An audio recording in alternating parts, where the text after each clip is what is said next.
Welcome to the MS-Perspektive podcast. Perspective with a K, as I'm German. I'm Nele Handwerker, MS patient, patient advocate and author. I'm bringing you interviews, inspiration and information about living with multiple sclerosis and show you ways how you can positively influence the disease and make the best out of your diagnosis. On ms-perspektive.com, you will find the show notes, 11 free tips as a PDF, and lots of other information. And now the show begins. This podcast is supported by Mid-Mission, a project of the nonprofit HERV-W Foundation. Welcome to episode number 33. Can neurodegeneration be treated in MS by modulating HERV-W? An interview with Professor Dr. Patrick Küry. Dr. Küry is Professor for Neurodegeneration at Heinrich Heine University in Düsseldorf, Germany. And now the interview starts. Hello, Patrick. It's such a pleasure to have you on the show today and to hear a little bit more about neurodegeneration and how it can be treated. But a warm welcome first to Düsseldorf. Thank you very much for the invite and happy to be here. Happy to speak with you.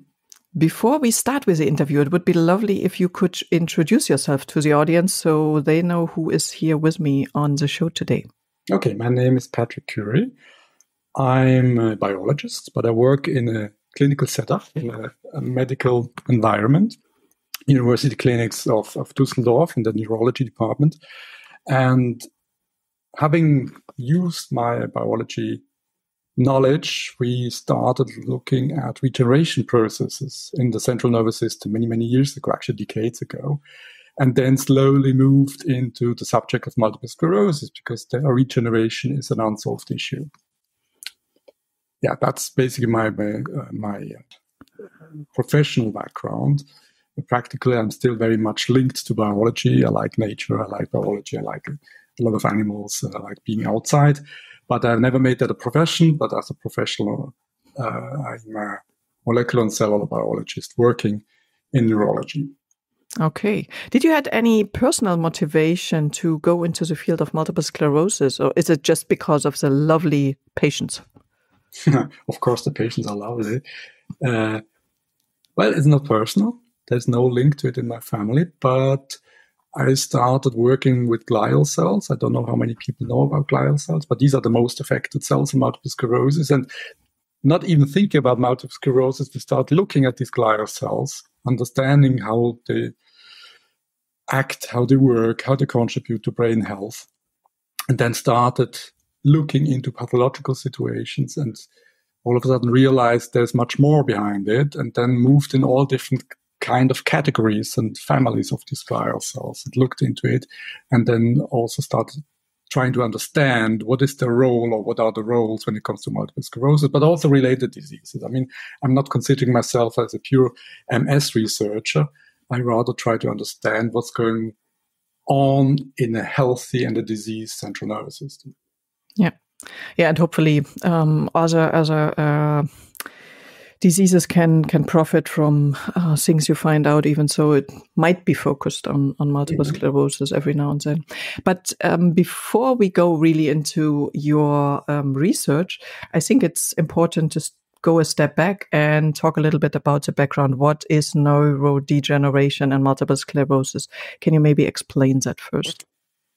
Okay, not talking as a clinician, but as a non-clinician, I would see neurodegeneration as a process where nerve tissue is broken down, destroyed, and lost for whatever reason.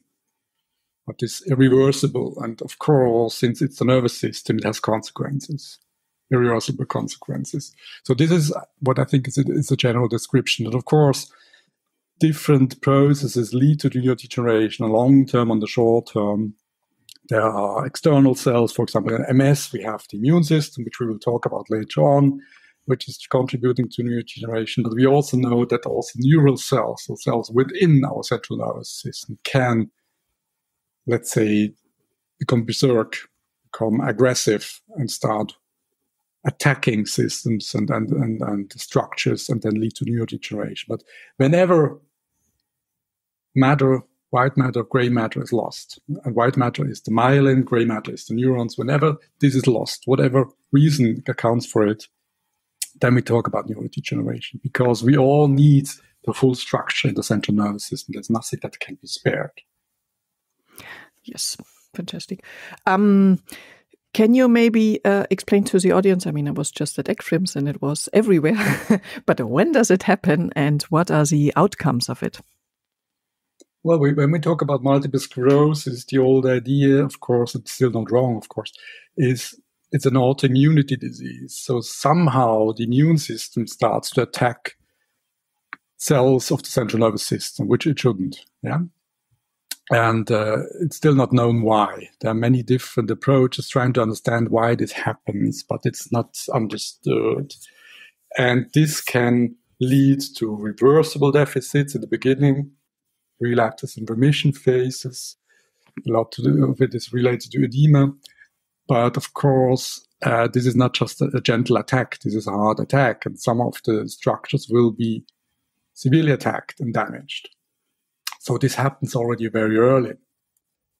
But as you all might know, MS comes with at least two phases, with a relapse remission phase in the beginning and then a progression phase later on. And in the progression phase, we know that the immune system doesn't play the same role. It's almost absent or cryptically absent. And then other processes take over and lead to an ongoing degeneration process. And as a result, limitations increase, deficits increase over time. So we could speculate that degeneration is always there.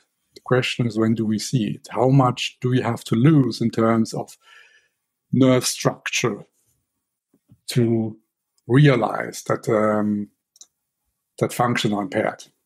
Yeah. And they will call it the smoldering MS. That's now the term that is everywhere present. And of course, I think it takes a little bit until it reaches really each and every patient. But smoldering, to describe that there is something ongoing that is not really a big fire, but kind of hidden, happening kind of hidden. So how much... Sorry to interrupt, but you talk about smoldering MS is a very good expression, because there's the concept out there that this is something taking on from the beginning, yeah, and that the immune cells are accompanying or what you see in front of the whole event, but behind you have always degeneration taking place. And of course, it's a small flame in the beginning, or even not a flame, it's glimmering, but it's continuing. Yeah, and that's the concept we also try to follow and to understand. Maybe looking at the immune cells is fine, but maybe you should also look at the other process behind it and start working at this process as soon as you realize it's acting, it's active. Yeah, and I think it's quite a good step forward that we can now look into this thing. And there was a clear explanation. I mean, we have now very good disease-modifying treatments. For some, they work very fantastic, and still neurodegeneration happens. So that's why people realized, okay, it probably starts way earlier. So progression still continues.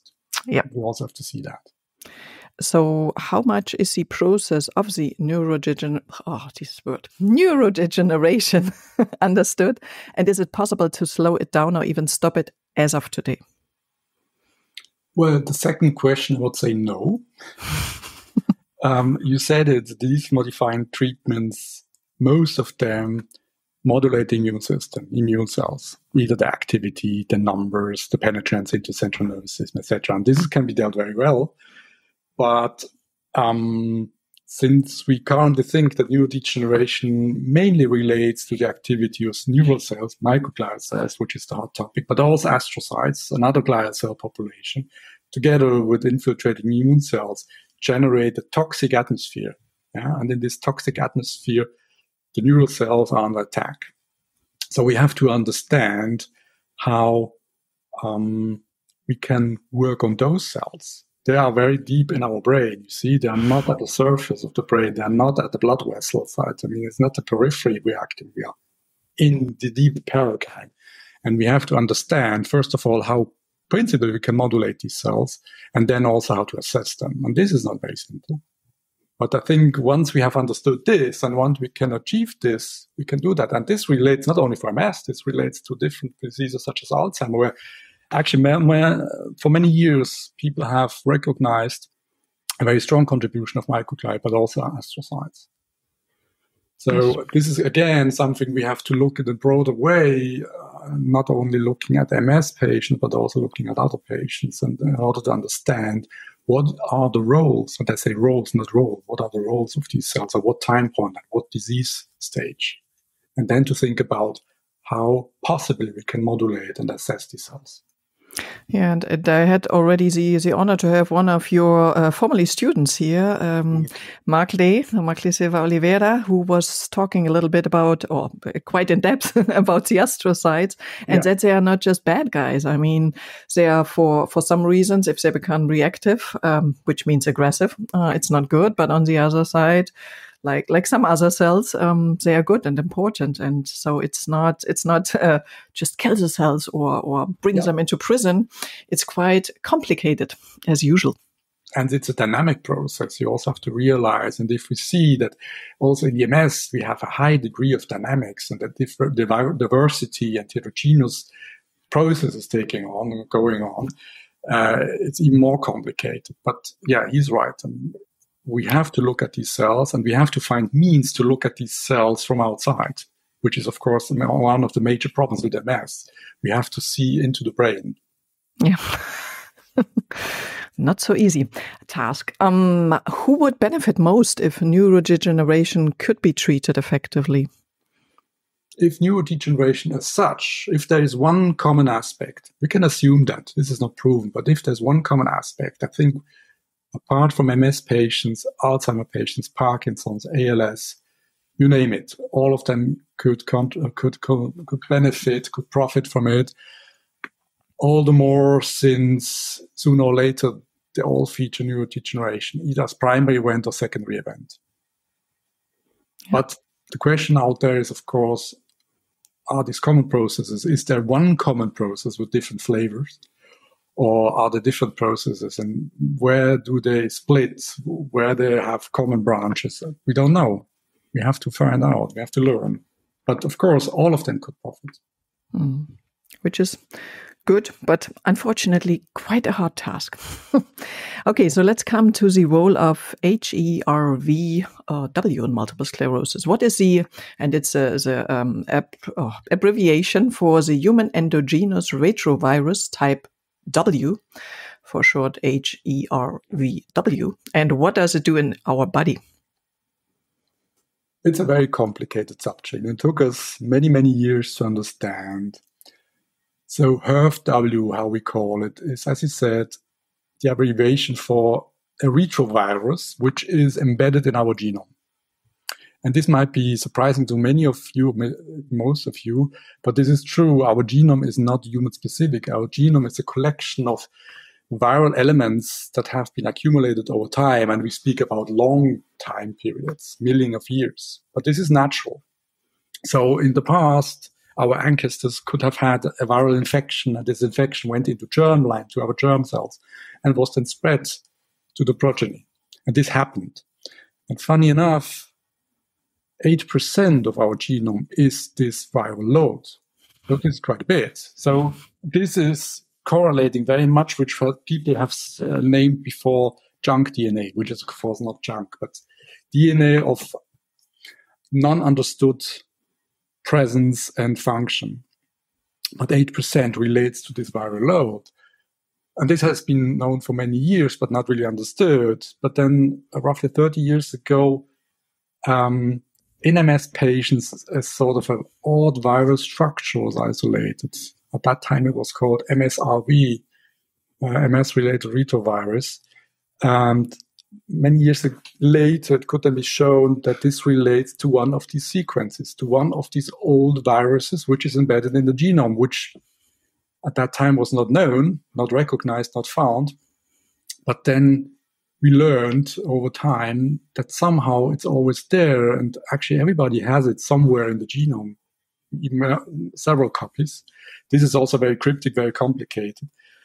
And it's not supposed to be active. It's supposed to be inactive. However, a few pathological situations lead to activation, and the activation scenario is not really clear. There is now very strong evidence that it's EBV, Epstein-Barr virus, and there is a very strong correlation now for Epstein-Barr virus and MS over the long term. So it appears to be maybe a missing link between this very early viral event and the late onset of such a disease. However, over the last decades, there has been very much information accumulated about HERV-W relates and correlates with having MS or not MS, having progression or not. It's about activation levels, about expression levels, about the production of proteins. And at the moment, we think that it might contribute to all different kinds of sub-processes. So the decision process, whether MS is initiated, whether a certain threshold of autoimmunity is activated, to degeneration, to primary neurodegeneration, to secondary neurodegeneration, to repair issues. That's where we started entering the field. We looked at repair process in the central nervous system, mainly to myelin repair, white matter repair, and we found it at that time to be involved as a negative element, so disturbing myelin repair, which is bad. It's already not really efficient, but if you have something additionally disturbing it, it's not really what you want. So at the moment, there is a lot of information out there telling, yes, the correlation is very strong. We look at patient material, tissue, blood, we see expression, we see a correlation with onset, with stage of MS, and we can deduce different functions using cellular but also animal models. So it's a long story. It comes, of course, with the downside. Can never look into a living brain. That's what I've said before. That this is still close, and particularly if you want to look at such an entity, that you have no camera for it. But the other thing is you have to keep in mind, it's a human-specific entity. The infection event is probably 20 million years ago. So when we were still apes, primates, but it didn't happen in rodents. Rodents have other endogenous retrovirus, but not this one. Oh. So it's human-specific. And if we want to understand it, we have to assess a human-specific paradigm. And this is not really simple. Yeah? So that's what we did recently. We established a mouse model which is mimicking this human paradigm. And only by this model, we could finally demonstrate and prove, yes, what we see and what we were speculating from looking at patient material and looking at cell culture experiments, for example, is true. It's a toxic element and it disturbs and it contributes to MS. It disturbs regeneration and it contributes to the degeneration process in MS. Okay. And just for the audience, one good thing with these viruses that are in our genetics, because most of us are women, I think otherwise we wouldn't have the, Gebärmutter in English. The womb. Yeah. Yeah. The placenta. Yeah, the placenta. I know what you mean. Yeah, as I said, 8% of our genome is related to these elements, and not all of them are just junk or non-functional. There are few exceptions which are known. I say known, maybe there are some more. Syncytin is a related protein. It's also of viral origin. But syncytin is important for the building and for the functioning of the placenta. So without this protein, I don't know where evolution would have driven us. But this is a quite essential protein, also of viral origin. Yeah? That's why I say we don't understand it. And you can imagine if for more than 20 million years, just this single element, and some of them are even older, and some of them are younger, have been acquired and have been maintained in our genome, there must be a reason for it in order not to have them lost. Yeah, there must be a reason. So we still don't know about this HERV-W we are working on. At the moment, there is no physiological function known. But we don't know. We can simply not say. We speculate still that it's something which is only activated in a pathological setup. But of course, from very early in development, from a few cells, cell clumps, to about these is a long way. And we still don't know whether at a certain stage this element might be relevant. It's known in the mouse biology that some of endogenous retroviral elements are involved in very early patterning processes. But for this particular one, we don't know. But it's up there, and we should look at it at a certain time to understand its physiological role. And how does the HERV-W kind of makes issues with the remyelination? Is it going for the oligodendrocytes, or what happens?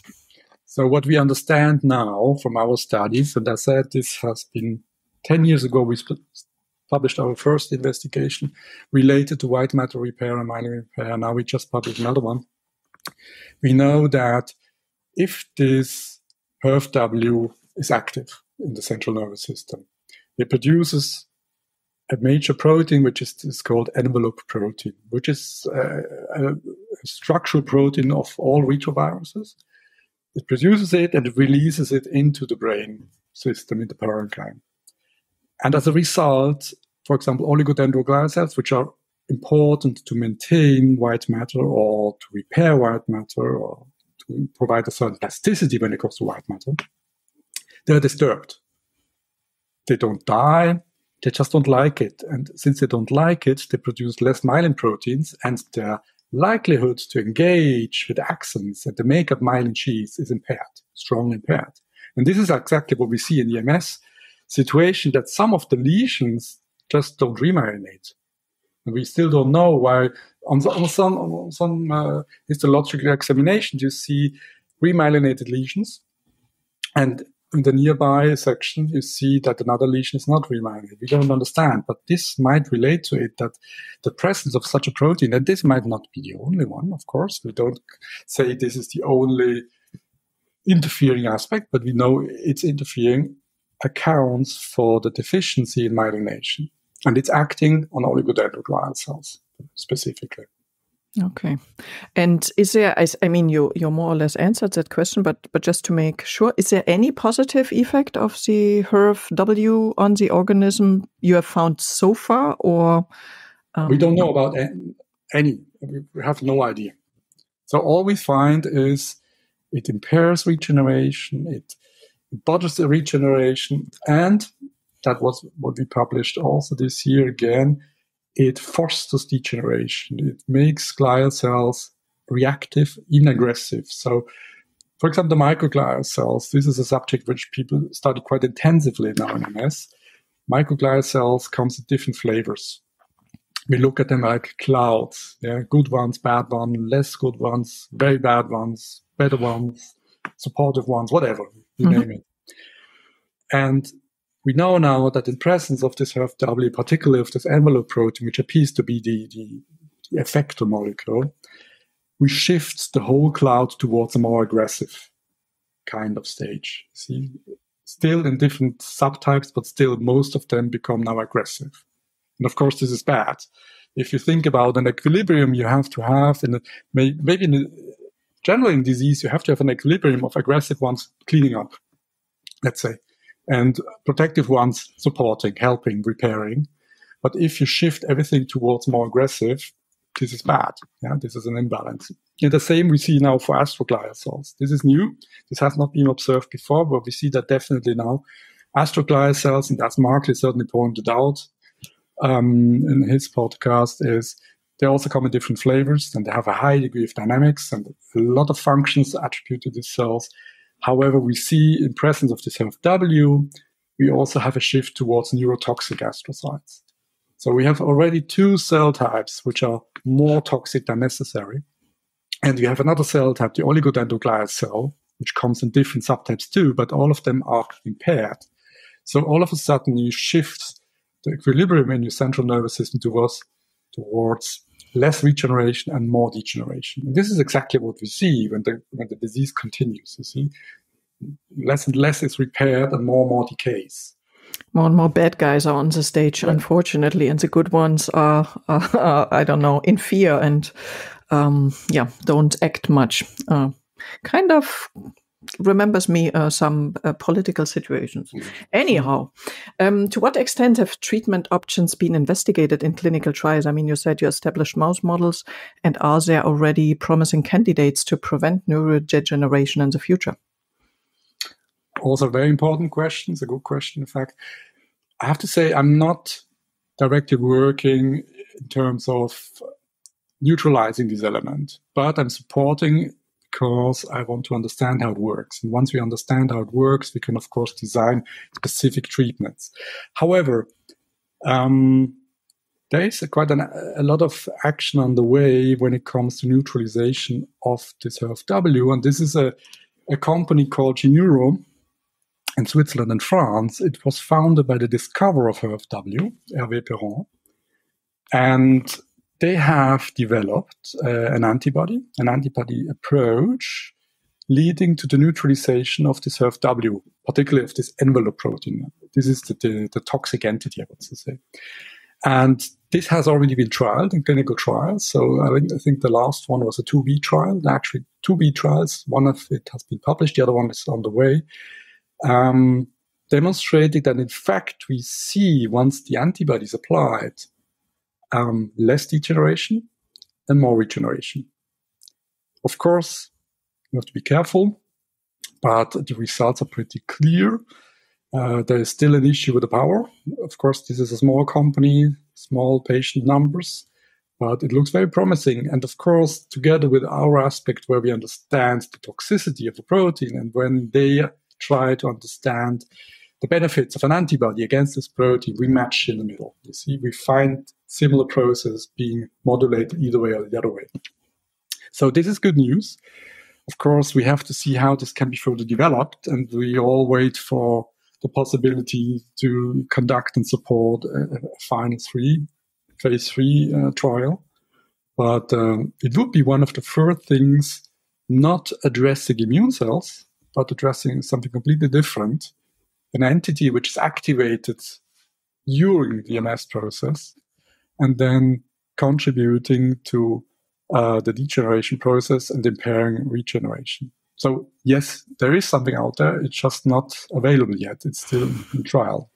Okay, so let's take a look into the future. What are the next steps toward an effective prevention and neurodegeneration in MS? And what new questions have emerged from your research? Yeah, there are many, of course. But one of the main questions is when you look at all these cells which are affected, and I was just naming them, you have microglia cells, you have astrocytes, you have oligodendroglial cells. And we're not talking about immune cells because we also know that the immune cells are also affected by it. Yeah? But we haven't studied it in detail, but we know this is happening. And there's even information out there, preliminary information, that also the blood-brain barrier is affected. So another important step in the development of the disease, because immune cells have to invade the brain. So if we look at the number of those cells which apparently see this entity and react to it in a less favorable way, of course, we have to see to what degree an antibody will be able to address all of them. And as I said, it looks very promising at the moment, but it has to be shown, and then it has to be shown at what time point should such an antibody be applied. Having in mind what we said before, and we discussed before, degeneration may be a very early event. When is the best time point to start treating people? Yeah? Is such a HERV-related pathological effect already active very early? And if you treat it very early, maybe in parallel to treating or to modulating T cells and B cells, what is the benefit out of it? We don't know. Or do we start treating people when they are sort of becoming progressive and when we think neurodegeneration is taking over? Would it make sense? We don't know. All we know at the moment is that this antibody, and I have to say, I have no shares with it. I've just followed up. I think it's really important. And, for me as a scientist, it's something very interesting to work in parallel to a clinical process. Yeah? But all we know, this antibody is pretty safe. There's almost no adverse effect, which speaks as well for a non-physiological role, by the way. So that's what we know, but we still don't know how at the end a long-term treatment should be initiated and should be created should be designed in order to help many patients, if not most of them, because the numbers currently known is pretty high. So most of the patients sooner or later show positivity for this HERV-W. So the better you look, the more refined your methods are, the more patients you really recognize which have activated these viral elements. Okay. Yeah. And of course, I mean, that was another topic they were discussing at AppGyms, when to start and how you find out who would profit most. And but it's great to hear that at least so far you couldn't find any adverse events. That's a good thing. I mean, that's not the case normally for disease-modifying treatments. That's true. Particularly if you start modulating immune cells, this comes with a high risk as well. Oh, that's great. What is a realistic time horizon to take the next step forward in research and treatment of neurodegeneration? And of course, it can always change, but just let's say from what you know by now.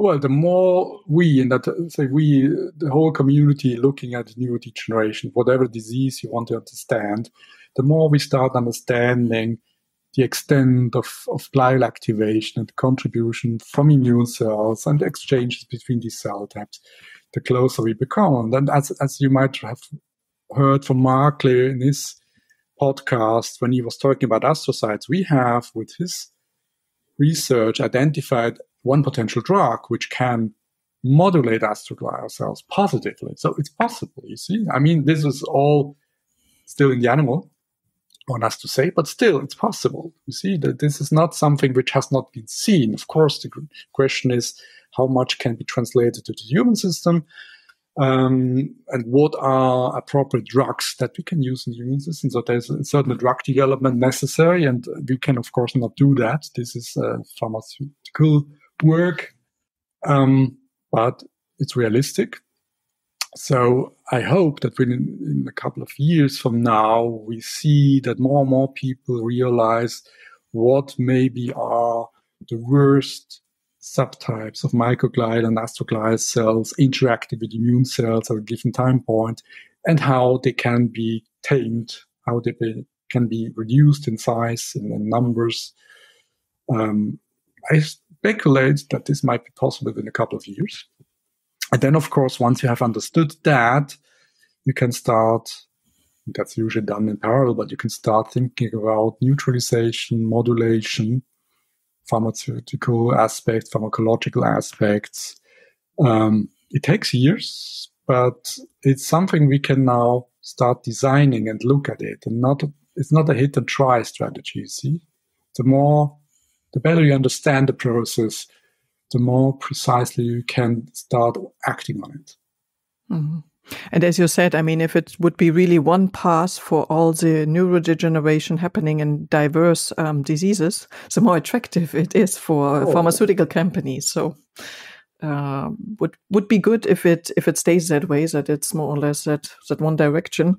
And I think it was Gavin Giovannoni and some other experts who said probably in the future the treatment will be a cocktail of things, so that you do something against neurodegeneration, something against relapsing stuff, and of course healthy lifestyle and everything which then comes together.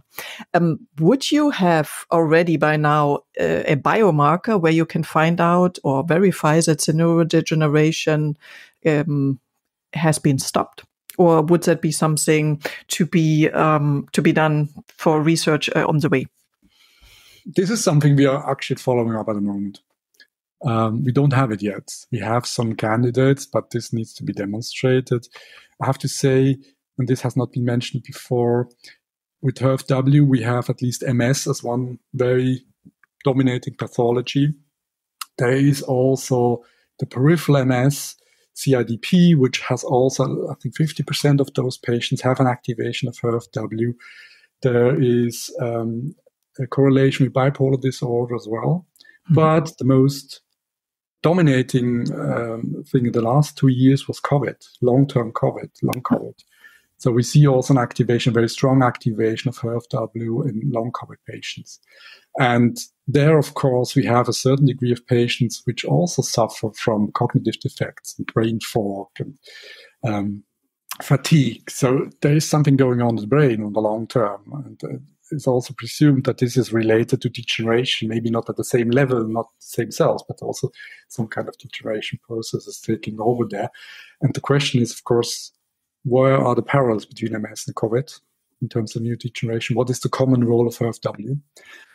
And for this, we definitely need markers. We need markers telling us, looking at the best in the periphery, that something is going on. And that's what we're currently working on. But there's nothing we can use and we can present so far. But this is one of the most important and most interesting subjects for us, to have a readout, to understand what's the direction of the process going on right now. Okay. Fantastic. So for everybody out there who want to follow up, who wants to follow your research activities, where can they do that? Well, we are trying to be present on the general platforms. Of course, we also have a homepage. I can be also activated. I can be contacted. I usually try to speak to people, at least to answer questions. As I said, as a non-clinician, I cannot answer anything when it comes to treatment and personal needs.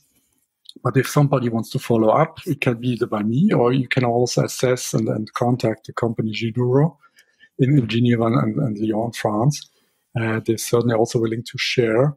And whenever we know that new trials are going to be initiated, we also try to advertise it, or at least to tell people, to the community. So you would come for another interview here? Yeah, sure. Yeah, sure. No, but I mean, that's something we also liked, or I personally like to do, because I think this is also something that has to be communicated.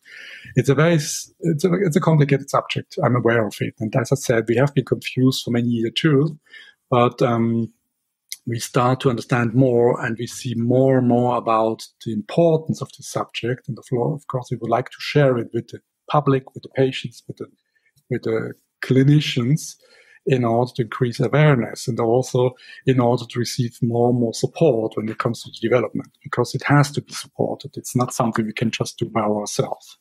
So hopefully patients will realize that this is something important to understand, to support, and maybe together we can move it forward. That would be wishful thinking. Sounds good. And of course, I will put the links in the show notes and as well in the blog article. Patrick, thank you very much. Thanks, of course, to your team, to the whole community who is doing research on that topic. Very, very interesting. I hope you will be my guest in some years again, and to talk about great next steps that has been reached. And yeah, really, thank you. And thank you for giving such a easy and good understandable insight into that topic. Yeah, this was my pleasure. Thank you very much. Bye-bye. Bye. I hope you found the interview as interesting as I did, and especially the fact of maybe preventing neurodegeneration is such an important thing. And I really love that there is progress ongoing. And I will try to keep you posted on all the new things and new research activities. By the way, next time I will interview Trishna Bachadia, and we will talk about inclusive advocacy, elevating diverse voices in patient engagement for MS patients. Very interesting interview, and Trishna is a very lovely person. So please tune in and hear you next time. Thank you for listening today. I hope you found it helpful. You may also be interested in the previously published episodes and posts, which you can find at ms-perspektive.com/podcast. Perspective with a K.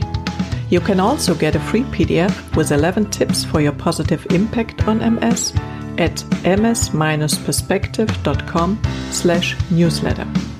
If you'd like to get in touch, you can reach me at nele@ms-perspektive.com or on social media.